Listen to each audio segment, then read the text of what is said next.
From the News Channel 5 Network and Out and About newspaper, this is Out and About Today. Welcome to Out and About Today. I'm Brent Meredith. On tonight's show, Pam Wheeler is joined by the Tennessee Equality Project for a look ahead at next month's elections, and Chuck Long previews the Tennessee Repertory Theater's new season of must-sees. But first, let's kick things off tonight with our usual buzz about. I'm joined by my co-hosts Pam and Chuck, and by Out and About Nashville editor James Grady. Welcome, you guys. Good to see you. Thank you, Brent. James, actually, our first topic tonight was inspired by you. You and I were talking about this recently at Pride, but there was a local filmmaker, Jennifer Sheridan, was there getting some video for her documentary, I Kissed a Girl. You were generous enough to get us a clip, and I'd like to show that first, if I might, and give you a chance to talk about it, okay? It was a first date. We had met online, and we were in the kitchen, and the world stopped, and my knees went out, and it felt like I was in a Disney movie, and like I couldn't hear anything, and my body temperature went up, and my heart was beating out of my chest, and I was like, yeah, this is it. This is what they all write the songs about. This is why they make movies. Like, this is why the world turns, and I had no idea. So this is what they write songs about, right? It is. Fantastic. So now give us a little bit of the premise of what the project is about. So Jennifer, she and her friends had this experience of talking about their first lesbian kiss, and it inspired her to go out and basically do an oral history project where they talked to women about that moment, that sort of life-changing or life-affirming event where everything clicked for the first time, as we saw in the clip. Right, and what you were saying earlier too was I found fascinating. It was the difference between maybe kissing a guy and not having that spark, if you will, versus kissing a girl and feeling something. Right. When I talked to Jennifer about it, right, this was a big thing for her. You know, society tells you what your first kiss is supposed to feel like, and if you're a lesbian, that first kiss, if it's with a boy, it doesn't necessarily feel like you expect it to, and then you kiss a girl. So what was y'all's first experience like kissing a girl? I'm just... Can you ask me about that? Oh, fair point. I'm sorry. Well, what I have to say is, for me, my first kiss was very confusing and scary. It wasn't Who was your first kiss with? A girl. Okay. That was, I want to say it was Okay. like 9th grade, when everybody's confused at that time, right? Even if you're... Oh, of course. You're just... experimenting is not the right word. You're figuring out things in life in general. And so... it wasn't an aha moment. It was just a, oh my gosh, kind of what, I don't know. Did it feel right? As if I remember it that Did way. it feel right though? Or, Oh yeah, okay. it wasn't a bad thing. Okay. But it was scary because, you know, I didn't come out till I was 28. So I had a lot of years of, I can never tell anyone.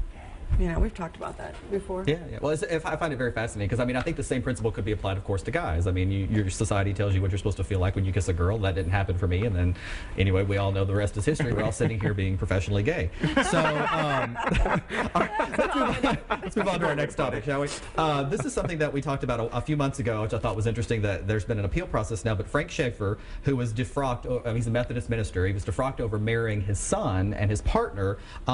There's been an appeals process, and it's been overturned basically by the Methodist Church. So it says here a 9-person appeals panel ordered the church to restore his pastoral credentials, saying the jury that convicted him of breaking the church law erred when it fashioned its judgment. Not only was it punishing him for marrying his son, he said that he would continue to do it when asked. And I think they were basically punishing him for something that he hadn't actually done yet. So right, and that's the whole thing. Yeah. In the Book of Discipline with the Methodist Church, it states that you cannot punish somebody for something that they may do. May do. I mean, that was crazy. So Right. I thought they did the right thing in giving him his credentials back. Yeah, but what a weird position to be put in between marrying your son and your church, your career, your faith. I mean, Well, I mean, you know, just the thing that occurs to me is you know, he has reiterated his intention to continue performing these marriages, and they are still against a Methodist order.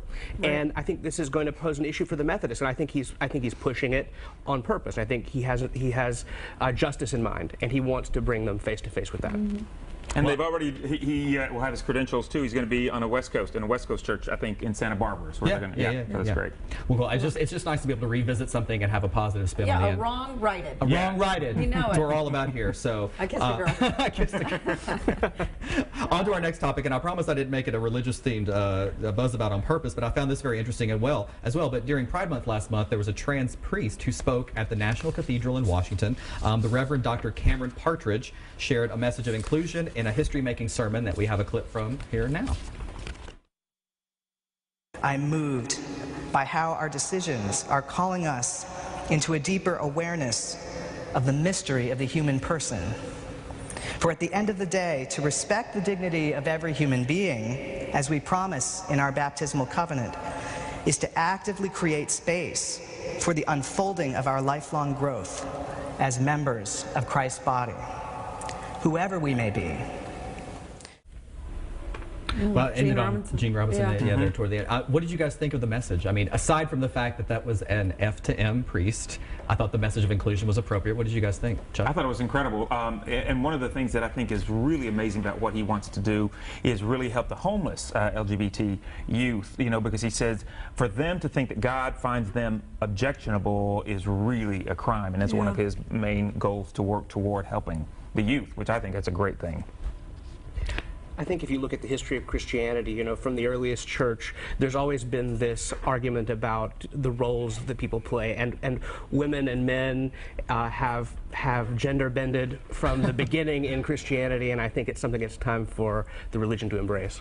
Well, I thought it was interesting using the words of the baptismal, and just interesting. And it says here his words echo the recent interview that he did for the Washington Blade, in which he said, "We have human differences, and they are not simply impediments to get over. They are part of what we need to engage in order to realize our full humanity. That can be something that trans people can be called to." Which is interesting. It's not something we have to get over for one another. It's something we have to learn to accept and see and appreciate in one another. Much as we were saying earlier with the bees last week. Last week. Yeah. Sorry. What's your take on this, Pam? I mean, just the transgender. You say all the great things already. I agree with all of you. Well, you and you and you. As we were also saying last week, sometimes the T's are a little bit more difficult to find and to represent, because they're not. You don't really know a lot of the times. No one would know that that was a transgender priest unless he told them. And once again, it's not about the sexual orientation. It's about the person, and that's what we're looking at now. And that's what I think is so great that we're able to do that. You know, I agree 100%. And I also just found it very fulfilling to see that not only happened during Pride Month, but it was at our national cathedral. There was some element of sort of vindication, if you will, from our local government there. Anyway, we're out of time, and I think that's just about it. We'll be right back with Pam and a look ahead at next month's elections and what they could mean for you. So stay with us.